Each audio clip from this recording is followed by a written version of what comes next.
Alors, comme pour tous les autres intervenants, quel est ton message à toi, Véro? En premier, je m'exprime en français parce que l'auditoire est entendant, mais j'aimerais que l'interprète interprète ce que je dis pour la vidéo. Donc, c'est quoi le message? Ben, en fait, je veux plus parler de la démarche, il n'y a pas trop de message à passer. Je pense que les gens passent le message qu'ils veulent passer dans les rencontres que j'ai fait. En fait, je vais peut-être présenter brièvement le projet. Le premier, c'était la bande-annonce du film qu'on va présenter le 8 octobre. La deuxième vidéo, c'est un extrait d'un projet de création que je fais en ce moment qui s'appelle C'est tombé dans l'oreille d'une sourde. Et c'est une bande dessinée en langue des signes québécoise et en français.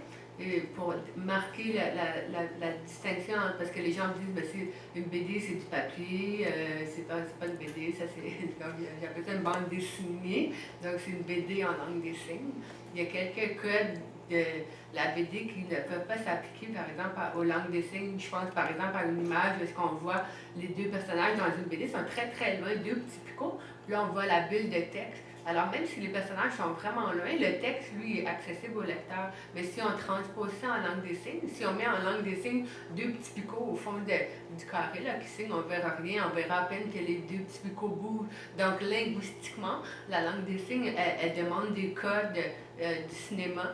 Elle met au défi l'utilisation des codes de la bande dessinée, du cinéma, de la littérature, pour tenir en compte, dans le fond, la dimension linguistique de la langue des signes, qui est pour moi le critère le plus important. C'est-à-dire que l'important, c'est pas que ça ressemble plus à une BD qui est en fait composée avec les codes phonocentriques, c'est-à-dire pensée par les entendants pour les entendants, mais de penser la BD en fonction de la principale langue avec laquelle elle est conçue, c'est-à-dire la langue des signes québécoise.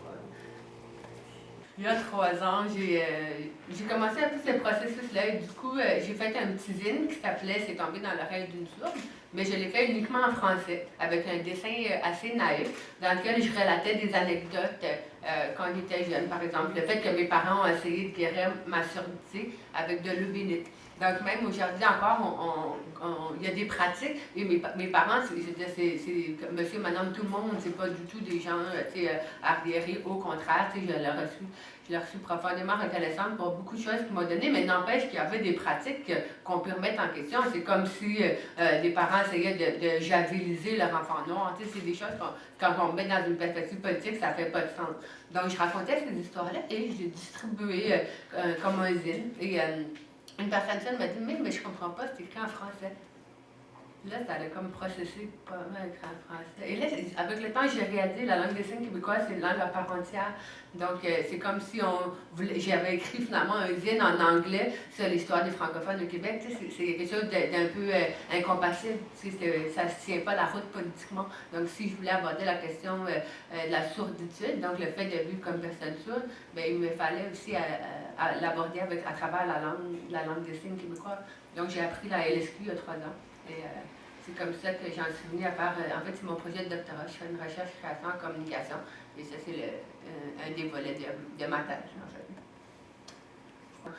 Les personnes seules, les gens ne connaissent rien. C'est un fait. Fait que c'est pas aux gens, chaque personne n'a pas à se sentir mal de ça nécessairement. Je pense que c'est une problématique sociale. Mais il y a combien de personnes pensent encore qu'il y a juste une langue des signes, que ben là, tu n'es pas vraiment sûr si tu parles, que les sourds sont muets, que les sourds ne peuvent pas écrire. En tout cas, la liste des préjugés est longue. Puis je pense qu'en 2015, il serait temps au Québec qu'on avance un peu et que différentes initiatives puissent être prises pour informer davantage les gens, ce qui aurait une corrélation directe avec une diminution de l'expérience de l'oppression. Parce que quand à chaque jour tu t'es posé des questions, dans le fond, on remet le fardeau sur les personnes qui vivent des réalités, de faire l'éducation populaire alors que ça ne nous incombe pas. C'est comme si à chaque fois on rencontrait une personne noire, ça lui incomberait de nous en informer sur l'histoire de l'esclavage et des discriminations raciales, ça ne tiendrait pas.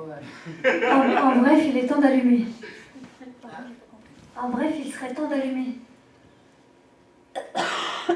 Pourquoi? D'allumer. Une expression de capacité, c'est ça? Ben, on peut ouvrir les lumières. Je ne sais pas si les aveugles seraient contents qu'on pourrait la laisser fermer pour eux. D'allumer au niveau de la curiosité, de l'intelligence, justement, d'aller chercher un peu plus à s'informer de tout ce qui nous entoure, parce que les gens souvent peut-être croient que le monde ne tourne qu'autour d'eux-mêmes.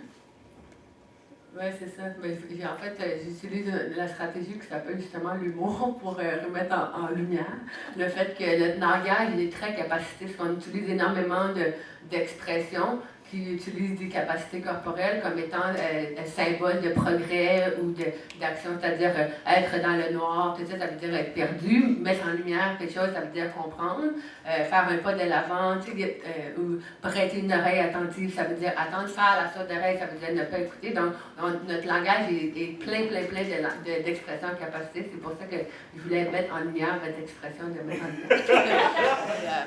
Et on aime ça. Dernière question, le côté plus poétique du message, c'est lequel?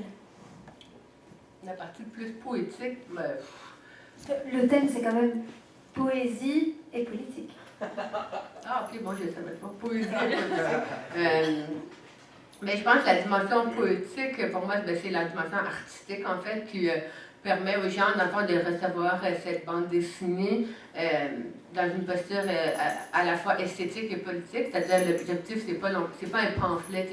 Je ne suis pas en train de vouloir absolument passer un message avec différents points, mais j'ai la volonté de partager, dans le fond, qu'est-ce que ça fait de vivre comme personne sourde, en ayant interviewé 5 personnes sourdes et également, on ne les a pas vus dans l'extrait, mais également des membres de ma famille entendantes. Donc, on a cette perspective-là aussi. Donc, la perspective poétique, oui, c'est la dimension artistique de se laisser toucher par la dimension artistique de la musique.